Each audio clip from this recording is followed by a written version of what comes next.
Assalamu alaikum. Est-ce que tu connais le barzakh? Eh bien, le barzakh est une vie qui comporte une barrière entre le monde dans lequel nous vivons et le monde qui nous est inexplicable. C'est une vie qui a sa propre réalité et qui n'a rien à voir avec ce monde. Allah dit dans le Coran, derrière eux, cependant, il y a une barrière, jusqu'au jour où ils seront ressuscités. Cela nous indique qu'il existe une barrière qui fait que cette vie ne se mélange pas avec le jour du jugement. Tu ne sais pas ce qui leur arrive, ils ne savent pas non plus ce qui t'arrive, et tu ne pourras pas les comprendre. C'est le barzakh, une barrière, le monde intermédiaire. Dès que tu meurs, l'âme commence à faire l'expérience du monde du barzakh. Je te donne un petit exemple. Considère les rêves.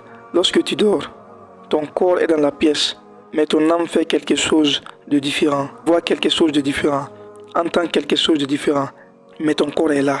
Tout ce que je peux te dire, c'est que je vois un corps qui est endormi, mais tu es dans un monde complètement différent. Certaines personnes dorment, elles ne savent même pas qu'elles dorment. Ils pensent que c'est la réalité, et certaines personnes le savent quand ils dorment. En as-tu fait l'expérience? Savoir que tu es endormi? Alors le barzakh est semblable au moment où ton âme se sépare de ton corps lorsque tu dors. Le barzakh, mes chers frères et sœurs, est une station temporaire. C'est dans ce monde temporaire qu'une personne peut savoir si elle ira au paradis ou elle sera en enfer. Le hadith où le professeur sallam a dit que la tombe est la première station de l'au-delà, la première partie de l'au-delà, du jour du jugement. Si la personne est sauvée des punitions et des tourments de la tombe, tout ce qui suivra sera meilleur et plus facile. Si elle n'est pas à l'abri des tourments et des châtiments de la tombe, tout ce qui suivra sera pire. Le prophète ﷺ nous dit que les morts se rendent visite dans leur tombe. Il dit donc le prophète ﷺ, quand vous enterrez vos morts, faites-leur kafan, rendez-leur linceul agréable et mettez-leur un bon parfum pour le rendre présentable aux gens du cimetière et se rendre visite les uns aux autres. Il existe un hadith similaire dans lequel le prophète ﷺ nous dit, enterrez vos morts avec les gens vertueux, car la personne voisine d'une tombe peut nuire à la personne qui se trouve à côté d'elle.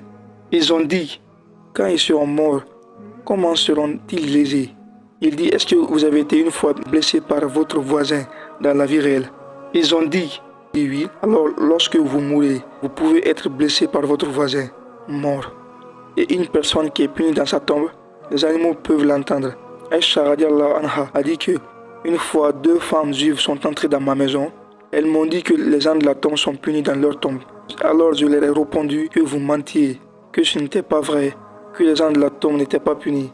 Puis elles sont parties. Et le prophète rentra et je dis, Ya Rasulullah, 2 vieilles femmes juives sont entrées dans ma maison et disent que les gens de la tombe sont punis dans leur tombe. Et le prophète a dit qu'il disait vrai. Les gens de la tombe qui sont punis, ils sont punis jusqu'à ce que les animaux puissent les entendre.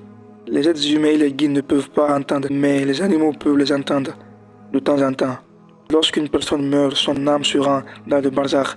L'âme va soit là où les âmes croyantes et les bonnes âmes sont rassemblées, soit là où les âmes mécréantes ou les âmes sales ou mauvaises sont rassemblées. Dans le monde du barzakh, les âmes croyantes courent vers cette nouvelle âme qui n'est qu'une personne fraîche et morte. Sur quoi les interrogent-ils donc? Ils les interrogent sur leur foi, leurs actes. Elles leur ont manqué et veulent le meilleur pour elles, mais ils ne savent pas ce qui leur arrive. Le prophète sallam nous a dit qu'il existe des moyens d'atténuer les châtiments ou de les pardonner. Et dans votre tombe, votre lumière peut être augmentée. Il a dit qu'il y a des moyens pour que la personne décédée puisse encore recevoir des bienfaits ici et dans sa tombe. Lorsque le fils d'Adam meurt, toutes ses actions sont interrompues et il n'y a plus rien que vous puissiez faire pour lui, à l'exception de 3 choses.